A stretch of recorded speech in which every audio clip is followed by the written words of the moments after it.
اور جب منافق سے پوچھا جاتا ہے یا کافر سے پوچھا جاتا ہے تو وہ جواب نہیں دے پاتا. کافر کو تو پتہ ہی نہیں، کہتا ہاں ہاں لادری، مجھے تو کچھ پتہ ہی نہیں ہے کون ہے. منافق کہتا ہے کہ کچھ لوگ کہا کرتے تھے ان کے متعلق یہ اللہ کے رسول ہے، تو میں بھی کہہ دیا کرتا تھا.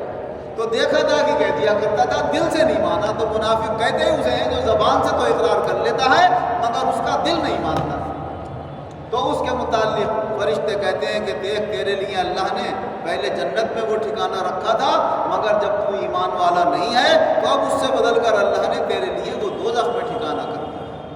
تو جب حضور نبی اکرم صلی اللہ علیہ وسلم نے جو فرما دیا تو پھر وہاں پر اپنی عقل چلانا یہ کسی ایمان والے کی شان نہیں ہے. ایمان والا تو اللہ اور اس کے رسول کے فرامین کے سامنے سر تسلیم کو خم کر دے کہ جو اللہ فرما رہا ہے وہ حق ہے، جو رسول صلی اللہ علیہ وسلم فرما رہے ہیں وہ حق ہے، چاہے ہماری عقل میں آئے یا نہ آئے. اور اب تو جو ہمارے رسول کے فرامین ہیں وہ عقل میں آنا بھی کوئی بعید نہیں ہے، بڑی آسانی سے آ جاتے ہیں. بس ذرا غور کرنے کی ضرورت ہے، تعصب کی اینک ہٹانے کی ضرورت ہے، اپنے دل اور ذہن کو نیوٹرل کر کے سوچنے کی ضرورت ہے. اور جب ہم جانبدار ہو کر اور طرفدار ہو کر سوچتے ہیں تو وہاں پر ہماری سوچ صحیح کام نہیں کر پاتی. پہلے اپنے آپ کو بالکل ہر طرح کے عقیدے جماؤں سے خالی کر کے حدیث کو دیکھو اور پھر اس پر غور کرو، اور پھر آج کل کے آلات اور حالات کو دیکھو کہ آج ایک سائنسداں مادی طاقت ایسی بنا کر تیار کر دیتا ہے کہ وہ کہیں سے کہیں کی چیز کی خبر پہنچا دیتا ہے بغیر کسی کنیکشن کے، بغیر کسی تار کے. یہ موبائل ہمارے سامنے موجود ہے، کہاں ٹاور ہوتا ہے، کہاں یہ موبائل ہوتا ہے، اور وہاں سے اس کا کنیکشن بغیر تار کے جڑا ہوا ہے ہواؤں کے ذریعے. تو جب ایک معمولی اللہ کا بندہ، اللہ کی مخلوق، اس کے اندر اتنی اعلیٰ سمجھ ہے کہ اس نے ایسا آلہ ایجاد کر دیا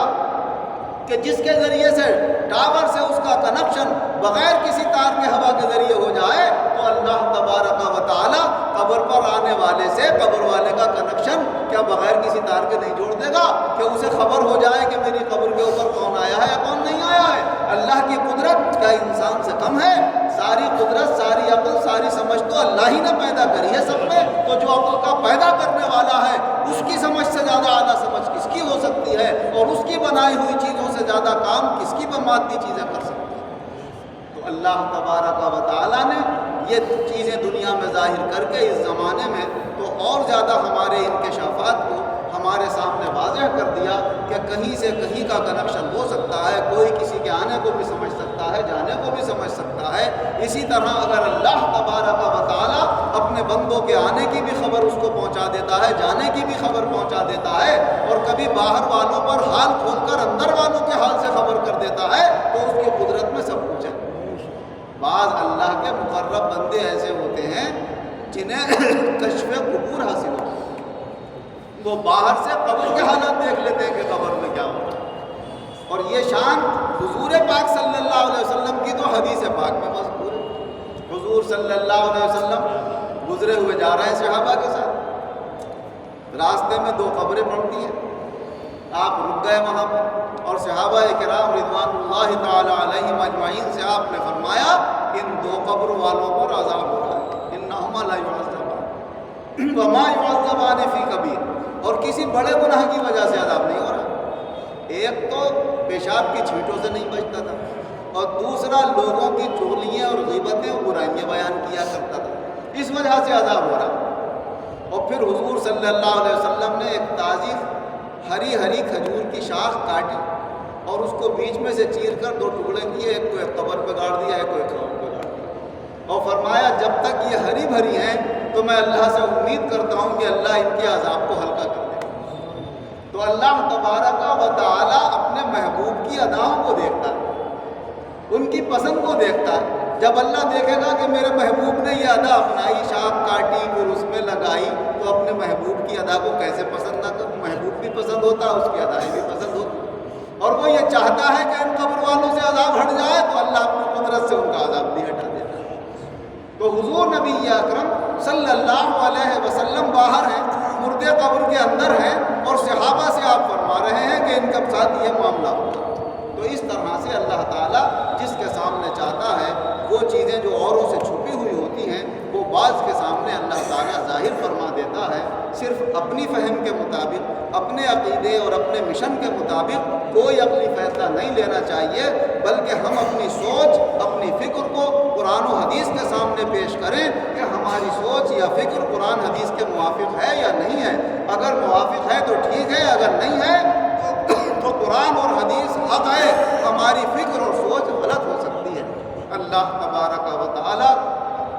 ہمیں پوری طرح قرآن پر، حدیث پر اور اپنے رسول صلی اللہ علیہ وسلم کی پسند پر ایمان و یقین رکھنے کی توفیق عطا فرمائے، اور جو فرائض و واجبات ہیں ان کو بھی ادا کرنے کی توفیق دے، اور زیادہ سے زیادہ نیک کام کرنے کی اور برائیوں سے بچنے کی اللہ توفیق عطا فرمائے۔ آمین وآخر دعوانا ان الحمد للہ